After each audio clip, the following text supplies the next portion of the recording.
नगर गांव में विष्णु अपने 3 छोटे भाइयों के साथ रहता था, जिनकी उम्र मात्र 10 वर्ष थी। माता पिता की मृत्यु के बाद विष्णु ही उनका पालन पोषण कर रहा था। एक दिन विष्णु अपनी प्रेमिका अंजू से मिलने जाता है। विष्णु, तुम मुझसे कब शादी करोगे? मेरे पिताजी मेरी शादी कहीं और तय करने वाले हैं। क्या तुम इतना भी नहीं समझते? मेरी हालत को तो देखो। मैं समझता हूं अंजू, पर बताओ कैसे कर लूं शादी। मैं एक मजदूर हूं। 3 छोटे छोटे भाई हैं मेरे। उनकी पूरी जिंदगी मुझसे जुड़ी है। अगर मैं भटक गया तो उनका भविष्य बर्बाद हो जाएगा। तो क्या मैं तुम्हारे लिए सिर्फ एक बोझ हूँ? तुम्हें मुझ पर कभी भरोसा था भी या नहीं? मैं तुम्हारी जिंदगी आसान बना सकती थी, पर आज तुमने मेरी उम्मीदें तोड़ दी विष्णु।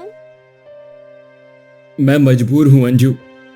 तुमसे दूर जाने का हर ख्याल मुझे तोड़ता है, पर उन बच्चों की आंखों में मैं फिर से दर्द नहीं देख सकता।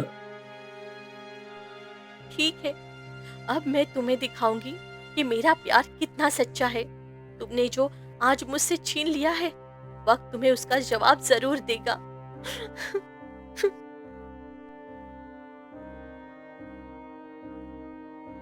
अंजू रोती हुई चली जाती है।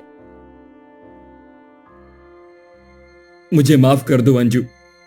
काश मैं अपनी जिंदगी का ये बोझ तुम्हारे साथ बांट पाता, पर मैं बेबस हूं सिर्फ। ऐसे ही 3 साल बीत जाते हैं। मोहन, तुम तीनों भाई अब बड़े हो रहे हो, लेकिन फिर भी जब तक मैं लौट कर ना आऊं तब तक तुम लोग कोई बाहर मत जाना। घर में रहना, खाना खा लेना और दरवाजा ठीक से बंद कर लेना। मैं जंगल की तरफ जा रहा हूं कुछ लकड़ियां लाने के लिए। रसोई में अभी कुछ भी जलाने को नहीं बचा है। ठीक है भैया, आप बिल्कुल चिंता मत करिए। हम सब मिलकर खाना बना लेंगे और घर की देखभाल भी कर लेंगे। लेकिन आप जल्दी आना भैया। भैया, मैं भी आपके साथ चलूं? बहुत दिन हो गए आपके साथ बाहर गए हुए। मुझे जंगल की सैर भी करनी है और मैं मदद भी कर लूंगा लकड़ियां उठाने में।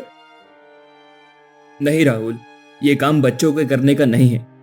रास्ते में कहीं पैर फिसल जाए और कोई कांटा लग जाए तो मैं खुद को कभी माफ नहीं कर पाऊंगा।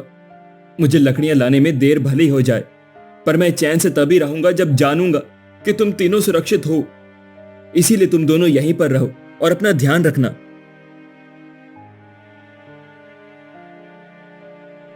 इतना कहकर विष्णु कुल्हाड़ी लेकर जंगल की तरफ निकल पड़ता है। तभी रास्ते में अंजू एक खेतों में काम करते हुए मिलती है।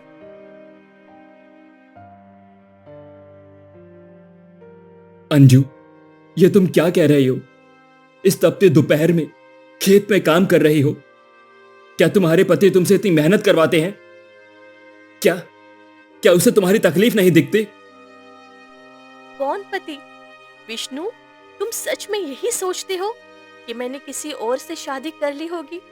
क्या इतना कमजोर था तुम्हारा भरोसा मुझ पर? मैं आज भी अकेली हूँ, क्योंकि मैं सिर्फ तुमसे प्यार करती थी और अब तक उसी प्यार में जी रही हूँ। ये मजदूरी सिर्फ जिंदा रहने के लिए एक तरीका है, ताकि भूख से मर न जाओ। पर दिल तो आज भी उसी जगह थमा हुआ है जहाँ तुमने उसे छोड़ा था। अंजू, मेरी आंखों से बहते ये आंसू सिर्फ अफसोस नहीं है, ये मेरी गलती की सजा है। 3 साल तक मैं हर रोज अपने मन से लड़ता रहा। तुम्हारी यादें मुझे सोने नहीं देती थी, लेकिन मुझे डर था कि अगर मैं अपने भाइयों की जिम्मेदारी से भटक गया तो उनका भविष्य खराब हो जाएगा। लेकिन आज जब तुम्हें इस हाल में देखा तो खुद से नजर नहीं मिला पा रहा हूं। अंजू, अगर तुम आज भी मुझसे उतना ही प्यार करती हो तो क्या तुम मुझसे शादी करोगी? विष्णु, मैंने तुम्हें कभी छोड़ा ही नहीं। मेरा इंतजार आज भी वैसा ही है जैसे उस दिन तुमसे विदा ली थी। मैं तुम्हारे साथ हर हाल में चलने को तैयार हूँ। बस इस बार मुझे छोड़कर मत जाना, क्योंकि अब मेरे पास वापस लौटने की कोई वजह नहीं बची है। ठीक है, तो चलो हम अभी और इसी वक्त मंदिर में शादी कर लेते हैं।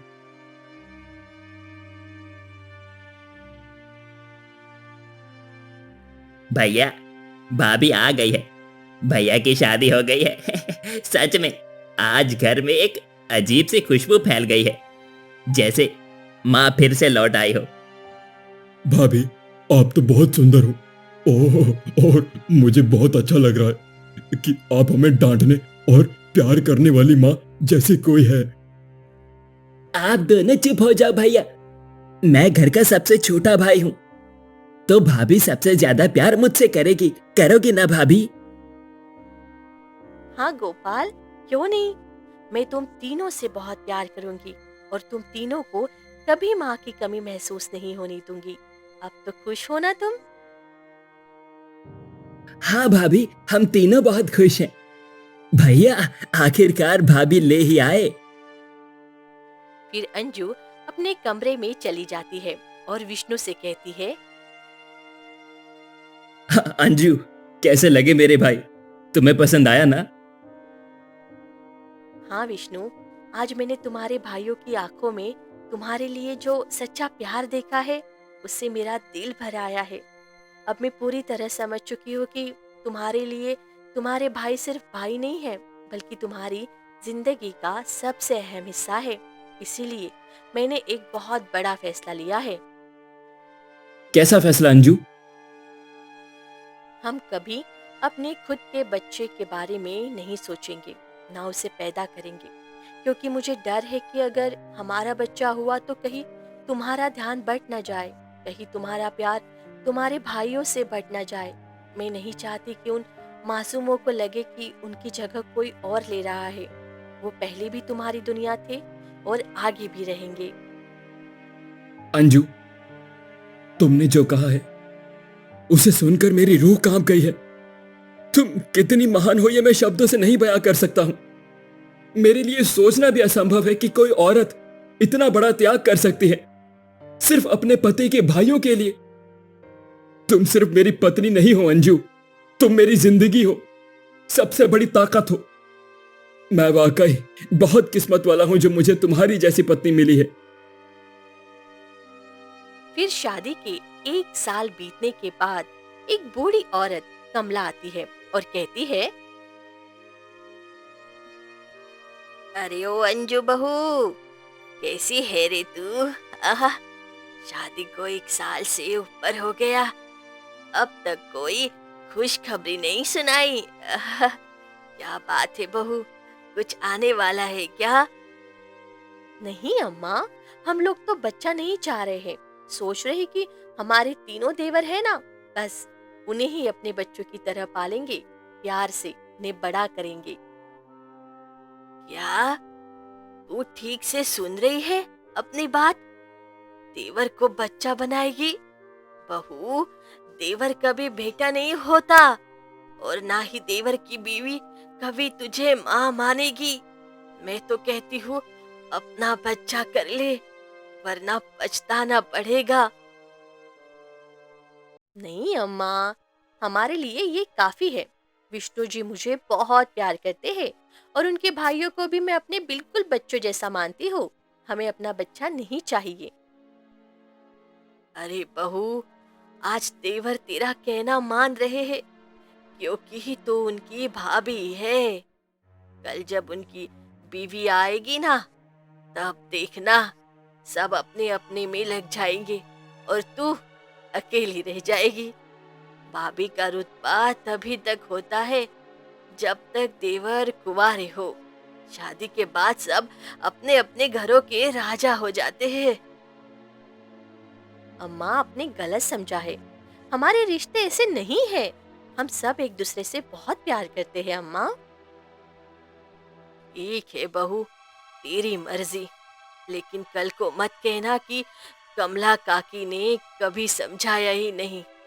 जब आंखों के सामने सब बदल जाएंगे ना, तब मेरी ये बात याद आएगी। अभी चलती हूँ मैं। कमला बाहर चली जाती है और धीरे धीरे कुछ साल बीत जाते हैं। अंजू और विष्णु दिन रात मेहनत करके तीनों भाइयों को पालते हैं, उन्हें बड़ा करते हैं, उनकी पढ़ाई से लेकर शादी तक सब कुछ करते हैं। और जब तीनों भाई शादीशुदा होकर अपनी गृहस्थी में रम जाते हैं, तब एक दिन शाम को अंजू अपने पति से बात करती है। सुनिए जी, मेहनत करते करते कब तीनों भाई बड़े हो गए, हमें तो पता ही नहीं चला। अब तीनों भाइयों की शादी भी हो गई है और देखो अपने अपने जीवन में खुश भी है। हाँ, मैंने सोचा कि अब जब सब कुछ ठीक हो ही गया है तो क्यों ना हम भी कोई अच्छा सा सहारा सोचे। हाँ हाँ। हाँ अंजू, तुम ठीक कह रही हो। अब हमारे पास वक्त भी है और मन भी खाली सा ही लगता है। अगर भगवान चाहे तो हमें भी एक औलाद का सुख मिले, हम भी माँ बाप कहलाएं। अब हम कोशिश करेंगे।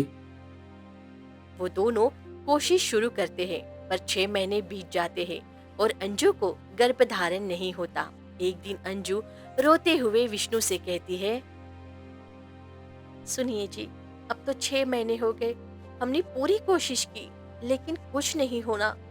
भगवान ने हमसे मुंह मोड़ लिया है, शायद ये हमारी किस्मत में ही नहीं था। अब दिल डरने लगा है कि कहीं हम इस सुख से वंचित न रह जाए। अंजू, ऐसा मत सोचो। हम दोनों ने अगर पूरी सच्चाई से सबका भला किया है तो भगवान भी एक दिन हमारी सुनेंगे। चलो किसी ज्ञानी बाबा के पास चलते हैं, शायद कोई उपाय मिल जाए। हाँ चलिए, किसी वैद्य, किसी साधु के पास, जो भी उम्मीद जगा सके, हम सब जगह जाएंगे।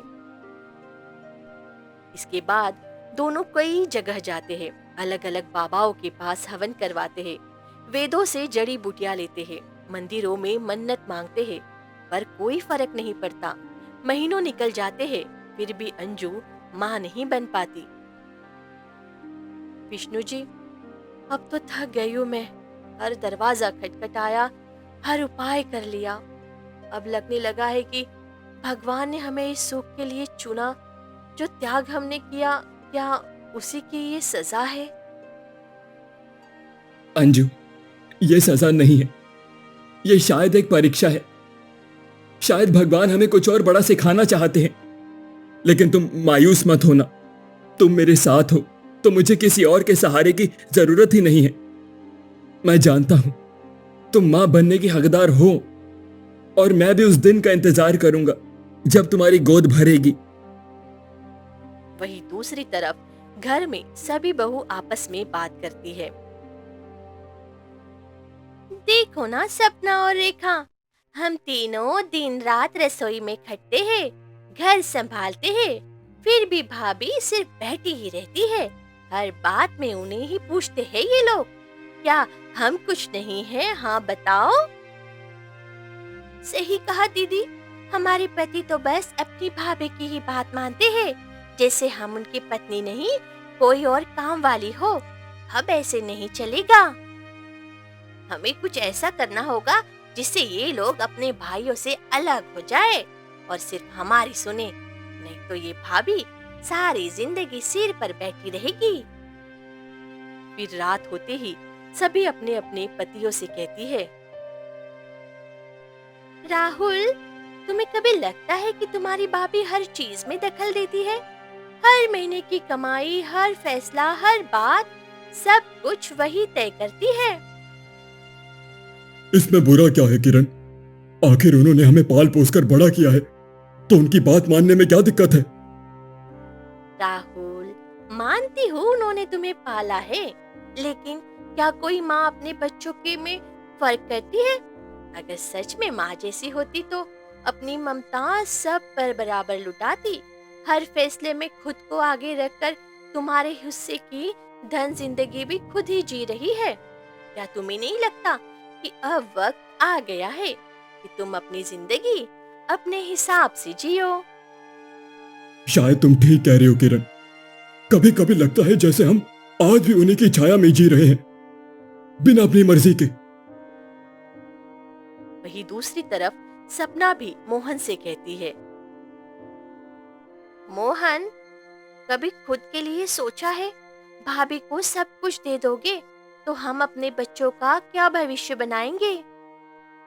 अरे भाभी, तो हमें अपने बच्चों को क्या टेंशन है? भाभी उसे अच्छे से संभाल लेंगी। भाभी बच्चे की ट्राई कर रहे हैं। अगर भाभी को बच्चा हो गया तो वो हमारे बच्चों को अपना बच्चा कभी नहीं मानेंगे, समझ गए आप? हाँ, तुम ठीक कह रही हो। चलो तुम्हें जैसा ठीक लगे। वही रेखा भी गोपाल से कहती है, गोपाल, क्या तुम्हें नहीं लगता कि तुम्हारे भैया और भाभी सिर्फ तुम्हें इस्तेमाल कर रहे हैं? तुम्हारा पैसा, तुम्हारी मेहनत, और बदले में क्या? ना कोई हक, ना कोई इज्जत। अब जब राहुल भैया और मोहन भैया अपनी सारी कमाई अपनी अपनी पत्नियों को दे रहे हैं, तो फिर तुम क्यों किसी और के लिए जी रहे हो? अब वक्त आ गया है कि हम सिर्फ अपनी जिंदगी के बारे में सोचें और तुम्हारी कमाई सिर्फ मेरे हाथ में आए। ठीक है रेखा, अगर भैया लोग ऐसा कर रहे हैं तो मैं भी वही करूंगा। अब से मेरी कमाई सिर्फ तुम्हारी होगी। फिर ऐसे ही दिन बीतते जाते हैं और तीनों भाई अपने भाभी और भाइयों से दूर होते चले जाते हैं। फिर एक दिन, राहुल, गोपाल, मोहन, आज तुम तीनों ने मुझे पैसे नहीं दिए घर खर्च के लिए। आज तो तुम्हारी पगार आने वाली थी ना? हाँ भाभी, इस बार घर खर्च के पैसे मैंने किरण को दे दिए हैं, अब से वही संभालेगी। हाँ भाभी, अब हर कोई अपनी जिम्मेदारी खुद उठाएगा। हम हमेशा आपके भरोसे नहीं रह सकते। भाभी, हमें भी अपने परिवार के बारे में सोचना है। हर चीज आपके पास रखने से क्या फायदा? हमें भी निर्णय लेने हैं। क्या हो गया है तुम तीनों को? पहले तो हर महीने खुद आकर पैसे दे देते थे, अब अपनी बीवियों को दे रहे हो। ये अचानक बदलाव क्यों? बस भाभी, अब हम सब बदल गए हैं। ठीक है, जो सही लगे वही करो, बस खुश रहो।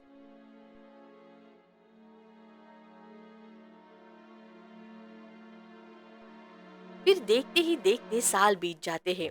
राहुल को एक सुंदर सा बेटा होता है, जिसे देख अंजू और विष्णु बड़े खुश होते हैं।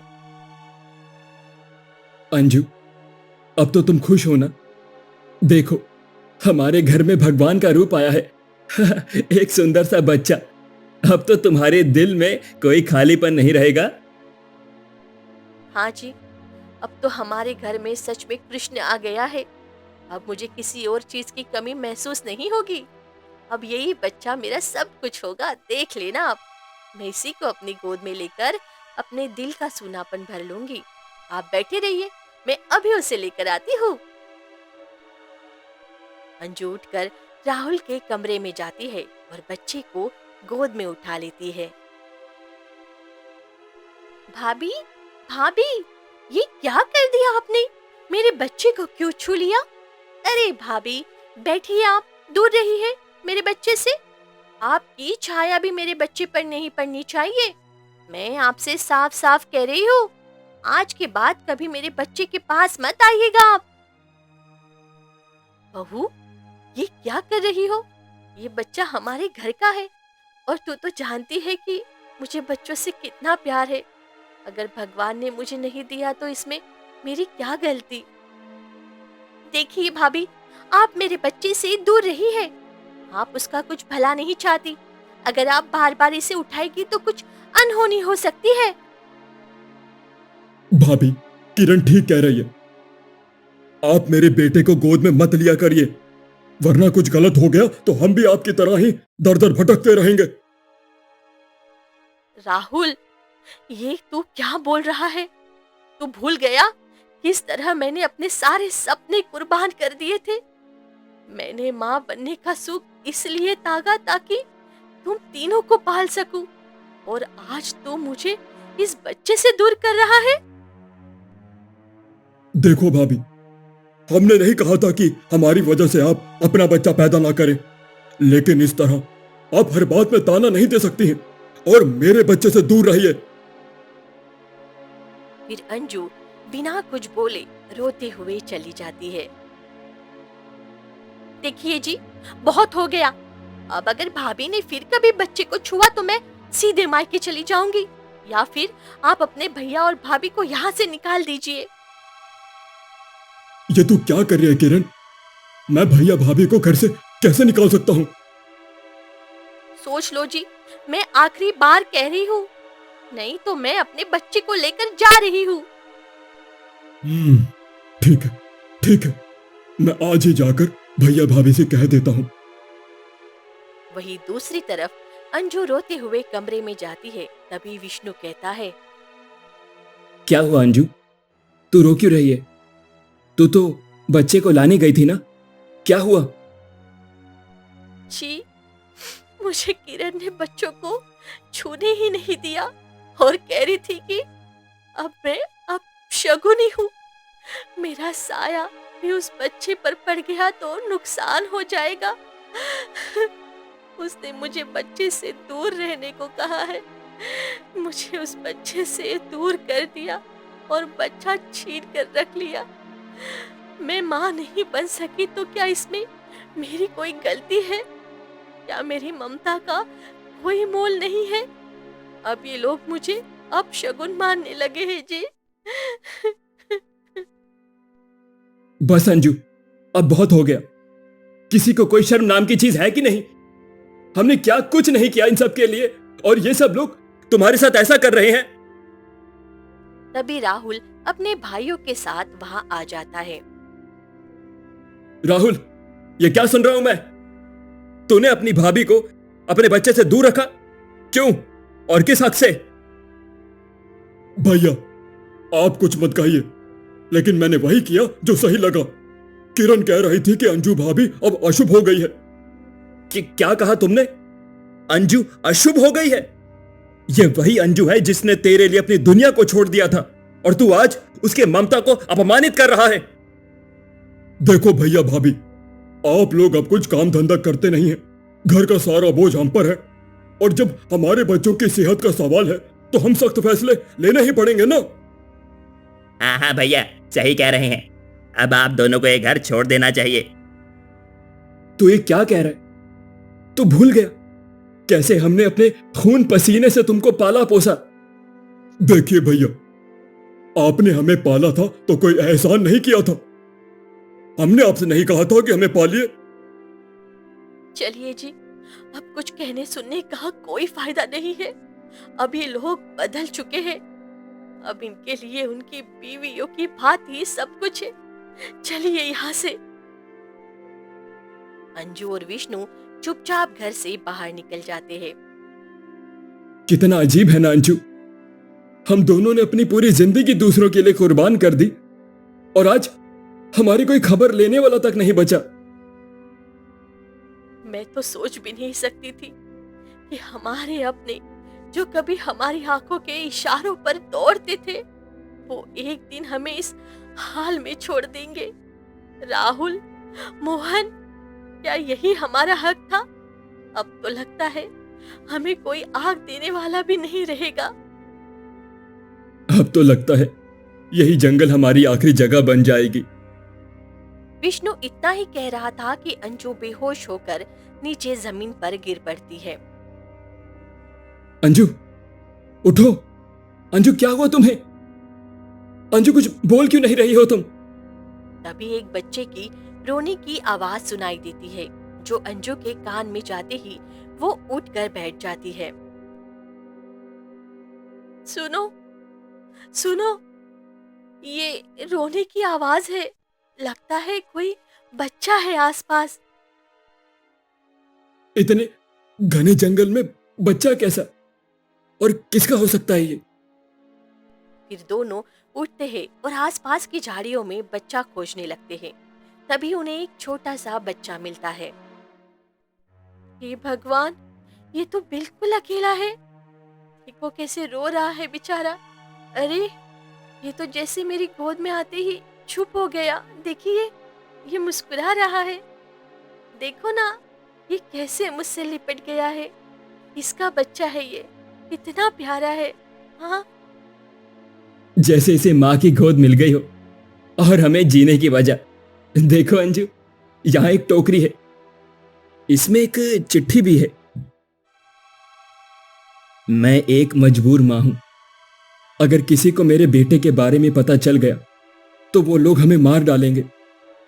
इसलिए मेरा बेटा जहां भी मिले उसे अपना मान लेना, क्योंकि अब वो तुम्हारा ही है। इस मासूम की माँ ने कितना बड़ा दिल दिखाया होगा, पर भगवान ने हमें ये तोहफा देकर फिर से माँ बाप बना दिया है जी। अब ये बच्चा हमारी दुनिया है, हम इसे प्यार से पालेंगे, कोई कमी नहीं छोड़ेंगे। तभी उस बच्चे की आंखों से तेज रोशनी निकलने लगती है और सामने ढेर सारे सोने और चांदी के सिक्के लग जाते हैं। हे भगवान, ये हमारे सामने अचानक ढेर सारा सोना कहां से आ गया? ये तो चमत्कार हो गया। ये बच्चा तो हमारे लिए वरदान बनकर आया है। शायद भगवान ने हमारी तपस्या का इनाम इसी रूप में दिया है। आज पहली बारी लग रहा है कि हमारा दुख आखिरकार खत्म होने वाला है। चलिए जी, अब हम गांव लौट जाते हैं और इसी धन से हम अपना एक आलीशान घर बनाएंगे और उसी में हम तीनों अपनी जिंदगी जिएंगे।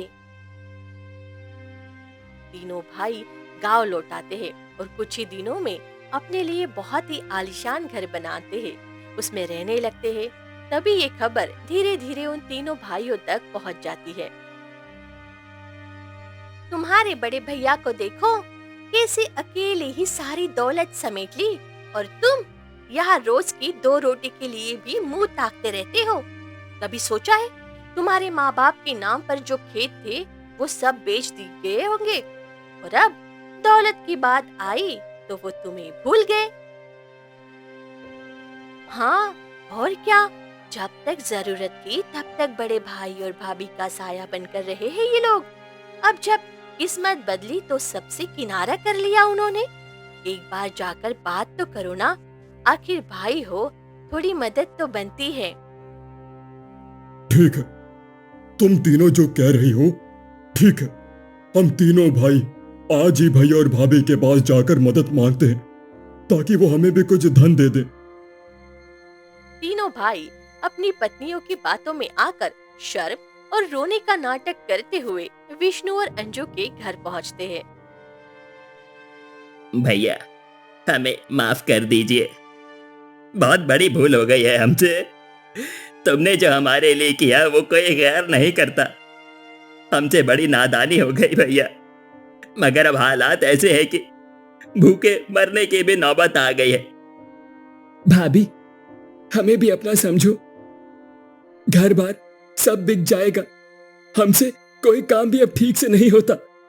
बचपन में तुम्हारे सहारे रहे, अब तुम ही छोड़ दोगे तो किसके पास जाएंगे? एक ही बार होती है परख प्यार की, और तुम सब उस परीक्षा में गिर गए हो। हमने अपना खून पसीना लगाकर तुम्हारे लिए जिंदगी कुर्बान कर दी, हर चोट खाई, हर जख्म सहा, बस इस उम्मीद में कि एक दिन तुम हमारे साथ खड़े रहोगे। पर जब हम भूखे थे, बेसहारा थे, तब तुमने हमारी तरफ देखना भी जरूरी नहीं समझा और घर से निकाल दिया। कभी पूछा तक नहीं कि हम जिंदा भी है या नहीं। और आज जब तुम्हें हमारे पास दौलत दिखी तो तुम दौड़ चले आए। भैया, भाभी, ऐसा मत कहिए। अगर आप लोग हमें छोड़ देंगे तो हमारा साथ कौन देगा? हमसे गलती हो गई थी, हम सबको माफ कर दीजिए और हम सबको अपने साथ रख लीजिए ना। हम सभी परिवार की तरह रहेंगे। जिनसे उम्मीद थी उन्होंने सबसे गहरा जख्म दिया है, पर भगवान ने जिस बच्चे को हमें सौंपा है वही अब हमारे जीवन की सबसे बड़ी दौलत है। अब तुम लोग जा सकते हो, हमें तुम सबकी अब कोई जरूरत नहीं है। जाओ, अपनी पत्नियों और बच्चों के साथ खुश रहो।